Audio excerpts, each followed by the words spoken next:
Hello, everyone. Welcome back to St. Louis Teens. We are honored to have with us today Louise Pentland, who is the Executive Vice President and the Chief of Business Affairs and Legal Officer at PayPal. Louise, you're instrumental in several social initiatives, a big supporter of diversity, and an advocate for women and young leaders at PayPal.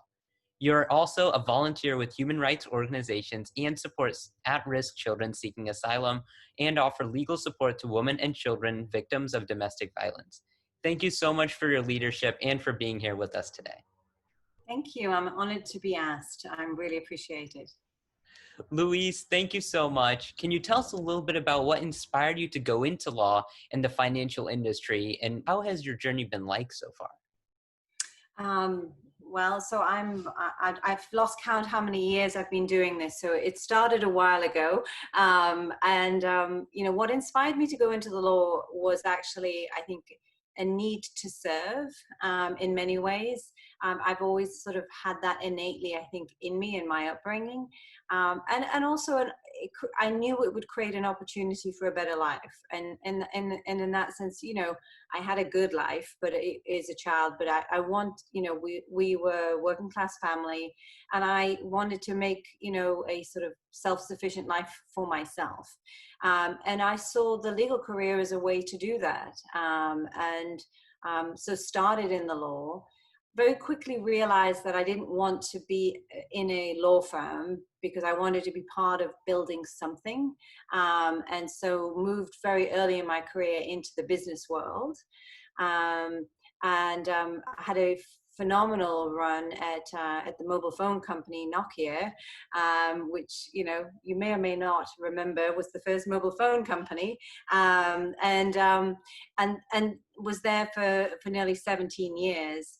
And then I took a year off, which is where I found my inspiration to support asylum seekers, and did a lot of immigration work, which then in itself led me to PayPal because of the mission that PayPal was creating post its separation from eBay, which was really about helping people, democratizing financial services so that everybody has access to affordable financial health.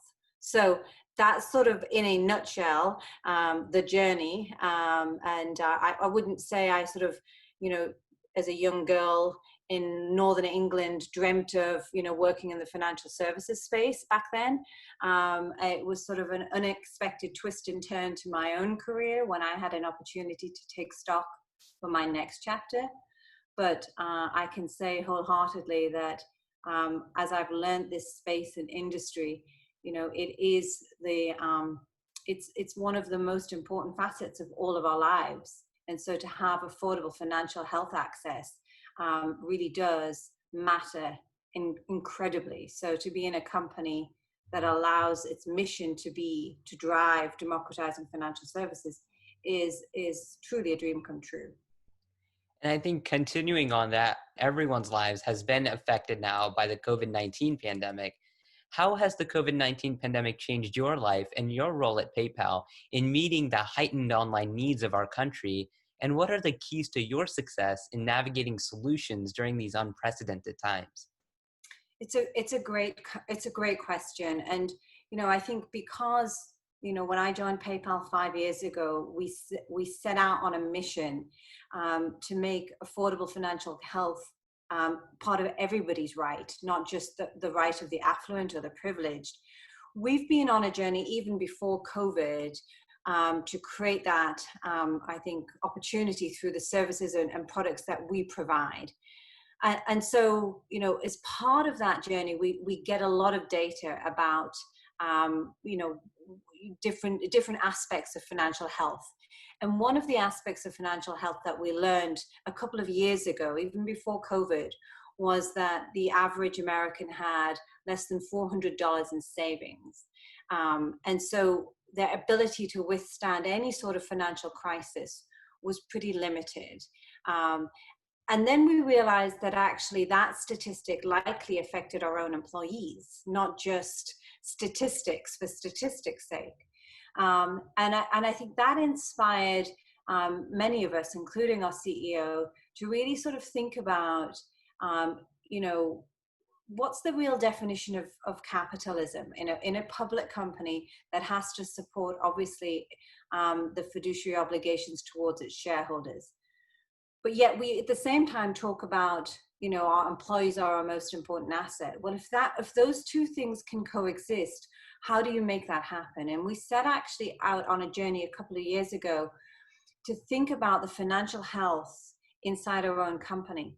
And that led us to, I think, launching a lot of initiatives, which, I wish I could say we'd had the foresight of COVID. We didn't, but has actually put us in a position to support our employees, and for then our employees to feel, more financially secure, through the additional benefits and knowledge that we have given to our employees through our financial wellness program, which then has, in this most incredible time of COVID, where, we support a lot of small businesses. We support a lot of businesses in communities which have been very, very hard impacted through COVID. It's given our very inspired workforce the opportunity to get really innovative to support those companies. So this sort of pay it forward mentality really has come to fruition. But it was a journey we started many years ago, but has really, I think, come home to roost because of what has happened with a lot of small businesses, a lot of, in particular, minority-owned businesses have been impacted even greater, and it's allowed us to really think very creatively and to act very quickly to support those businesses, because our employees are definitely more motivated and feeling more secure to do that. And 25% of US households are unbanked or underbanked, according to a 2017 survey by the FDIC, and they use financial services outside of the banking system, like payday loans, to make ends meet. And PayPal has revolutionized e-commerce and is at the forefront of financial innovation. How can PayPal help in democratizing financial services that have traditionally been outside of our banking and financial institutions? Yes, it's certainly one of the elements of our core mission that very much inspires me, because it tends, what tends to happen is the people who need access to affordable financial services get exploited the most, right? And I think you used the reference of payday lending, where, in all parts of the world, those rates can be astronomical, and it's the people who can't actually afford that get charged that. And so we've looked to use the optimization of digital technologies like our platforms to create services which are affordable, and to give people access to alternatives than payday lending, and we also use our data as a mechanism to sort of differentiate what we can do, and so an example of that would be, well, two examples come to mind. First of all, I think, the way you can transmit money abroad, for example, that is can be an extremely expensive proposition, and a lot of people send money home. And so with our Zoom capability, we've been able to make that much more affordable and much more real time, because a lot of people have to stand in line to send money. And it's not just the physical cost of that transaction. It's often they can spend hours and hours standing in line to send money. And so we've come up with technologies that allow consumers to use digital capabilities to do that faster, but to do it at a much more affordable rate. Another sort of cohort of our customer base is our small business owners, and where we use data, I think, really effectively, is if you are a small business user of PayPal, we are able to work with you on merchant capital lending. And so we can, instead of looking at, what is your credit score, or what is you must pay us back X amount all the time on a regular basis. Businesses don't run like that. And we can look at when you make money through the data that we have and say, you know what, pay us when you make money. And we can use technology and data in a way that serves our customers, I think, very advantageously, to allow them much more access, and so therefore they don't need to have the traditional services or go to the alternatives, which are really extraordinarily expensive. And through my social initiative, helping those fighting homelessness start their own businesses, I have witnessed firsthand the generosity of the community and the generosity of the supporters. And I am very thankful for the donors and the local businesses that supported this vision and work, because it wouldn't have been possible without their generous support. And just in June this year, PayPal announced $530 million for financial relief of minority businesses and communities. So thank you so much for this phenomenal support. However, on the ground, the stories often can be different. People are often unaware of several resources and they feel inaccessible. How can more people and all people access these valuable resources?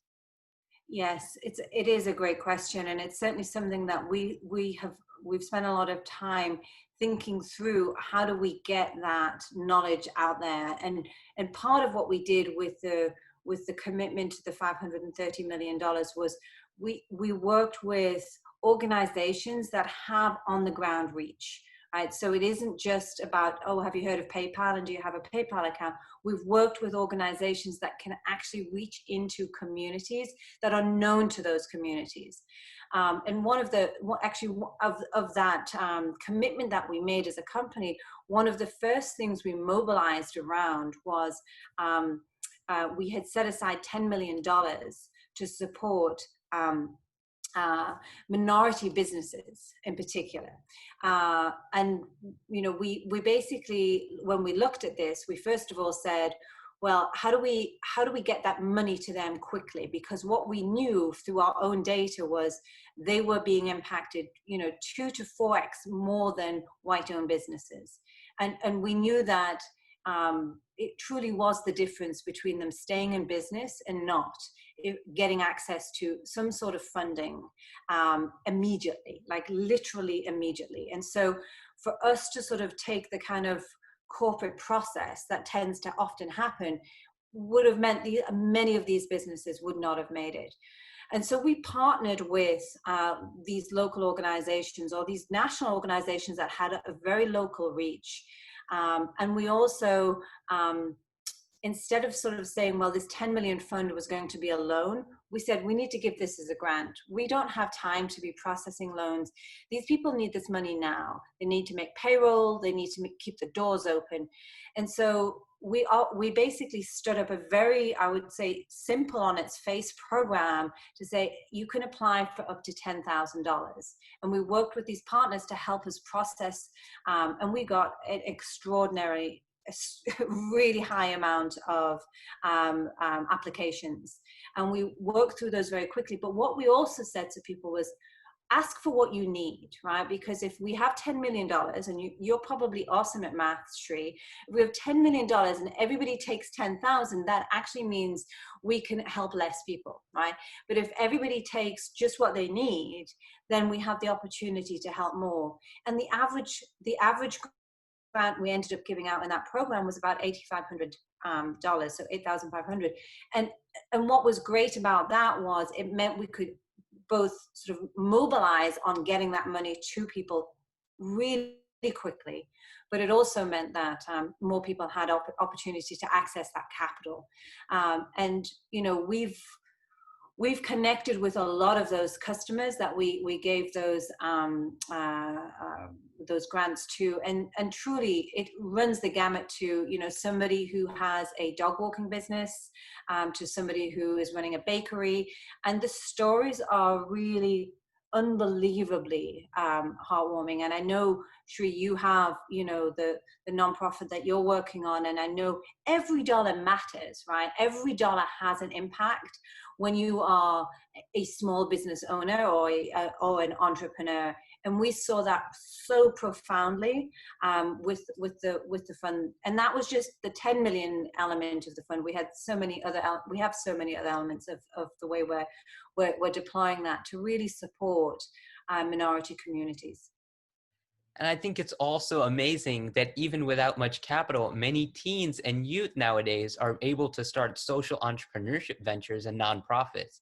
How can these young individuals and their organizations build partnerships with corporations doing social good to achieve their common mission? And similarly, on the other hand, how do you think that more companies and organizations can be more interactive with the teens in their community and have impactful partnerships?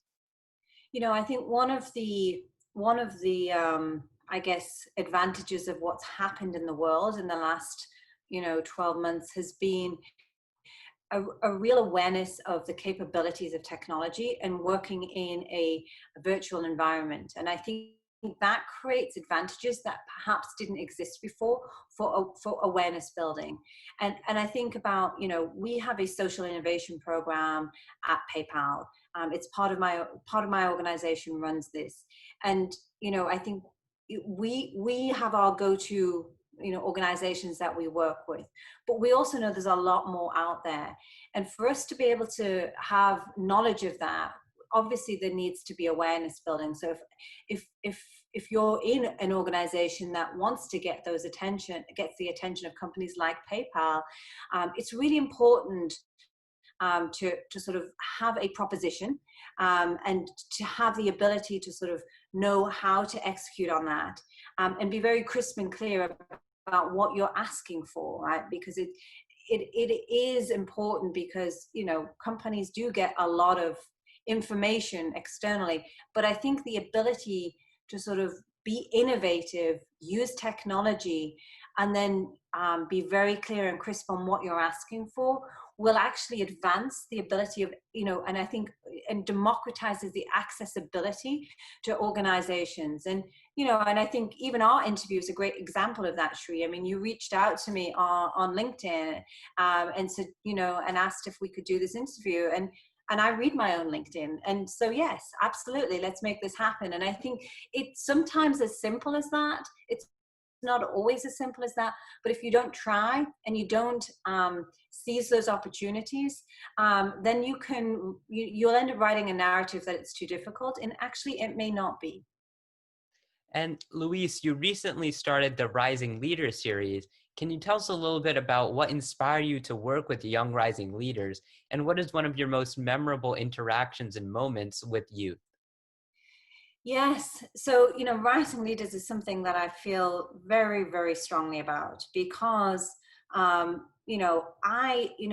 personally didn't, I was the first in my household to go to college, right? I didn't come from a family of lawyers who were beautifully networked in the legal world, right? Quite the opposite. My father was a coal merchant, and we were a very traditional working class Northern England family. And so, how I sort of made my way through the kind of the world of, business was very much dependent on the relationships that I built. Sometimes it was a little bit of luck, a little bit of chance.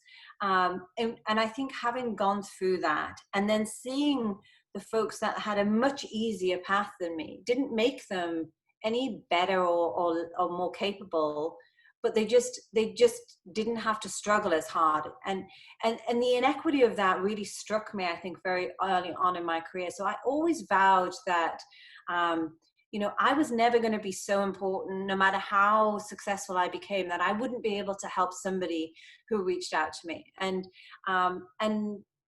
so the rising leader idea came about because we all don't have these amazing networks into Ivy League schools, into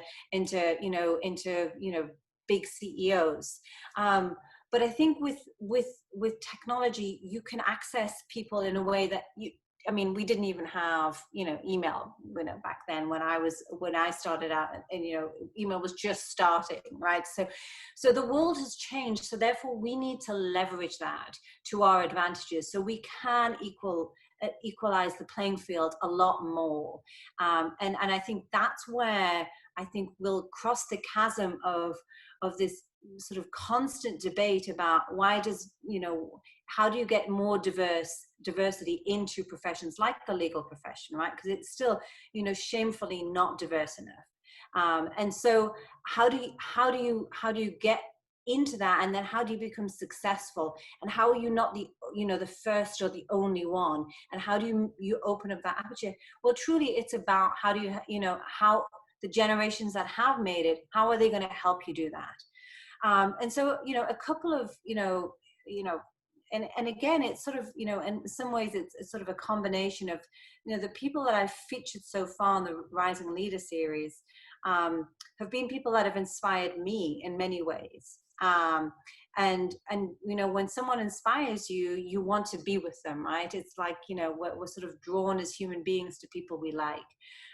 And so, Riva was one of the high school girls that had reached out to me on Gmail, and she again just was very speculative, and she said, "Can I have a phone call with you? I just would love to learn about your career journey."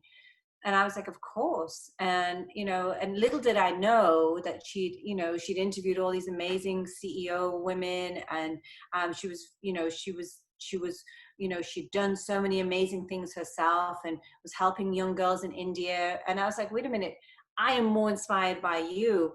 Why? Oh, and I wish I'd had a role model like her when I was in high school, because it would have made me believe a bit more in myself, that more was possible. And then, sure, you come along and same thing, like, wait a minute, how did I not know this, that I could set up in my own nonprofit when I was in high school? And the more we give amplification to these types of stories, the more we inspire your peers, the next generation. And I think that's what I'm trying to do, is sort of use my platform as an awareness that there's some amazing people out there, and sometimes they just need a break. And, it's not all through my Rising Leaders platform, but I thought we'll start there. I had another gentleman reach out to me recently, and it was an African-American gentleman, and he's just come out of law school. He's an intern. And very similar story, like he, first in his family to go to college, has not got a network, reached out to me and said, I'd love to kind of get your ideas about how I grow my career. I have a phone call with them. And the next thing I do, I'm leveraging all my senior partner relationships in law firms to get them on their radar, right? I can do that. That's almost effortless for me, right? And I know I've got their attention. He sends his resume to them. It probably doesn't even make it past, the email spam filter, right? So we do need to leverage and learn and support the generations that are coming up through the ranks, because they need a break, and technology will allow them that break that I think we have not fully exploited, but I think the opportunity is there. So in many ways, that's sort of why I started the Rising Leaders part, because it's all sort of part of my big plan here to make sure that we give many people the opportunity to break through, and we truly democratize the ability to access careers, education, whatever the modality is, that we allow people to break through regardless of their background. And Louise, talking about those future generations, in your opinion, what is the post-pandemic outlook for the future, particularly for teens, teen leaders, and innovators, and how can we be a part of the solution? Okay, that's an awesome question. It's a little crystal ball gazing, but I think, look, I think, with these things, you have to embrace the opportunity, right? We can dwell and grieve on what we've lost, right? And we've lost a lot through the pandemic. There is no doubt. But as you look forward, you look at the opportunity, right? So the opportunity is we've all gotten much better, and actually in many ways have felt closer because we've had more accessibility, and our quality of life is better. I can say that for myself. I'm not traveling all the time. I'm spending more time with my family.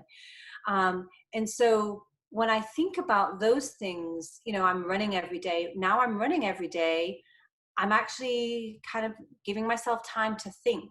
Right? And so when I think about the generations coming up, yes, there is a grieving and a loss, but there's also a new opportunity of how we collaborate, how we innovate, and how we, I think, use what's become the global digital platform as a way, I think, to expand those opportunities. So I don't think you have to be, so tied to a region or a country anymore. I don't think, I don't think ideas and innovation, knows, immigration boundaries, right? So I think, how do we break through those what were real artificial barriers before and create these new opportunities? Because I think if we start to do that, then we start to really, I think, come together around, big issues like climate and the wealth gap and social justice issues. And I think those are the opportunities for the teens coming through now to take advantage of this moment and not let this pass with allowing it to sort of stay very much into sort of regions or sort of, kind of cohorts of just the same thinkers. And I think that's the exciting opportunity for that lies ahead, which we haven't exploited. Louise, we thank you so much for your phenomenal leadership and support of our young leaders and the value they bring to our country. And thank you so much for your time today and answering all of our questions. Thank you, Shri. I've really enjoyed talking with you.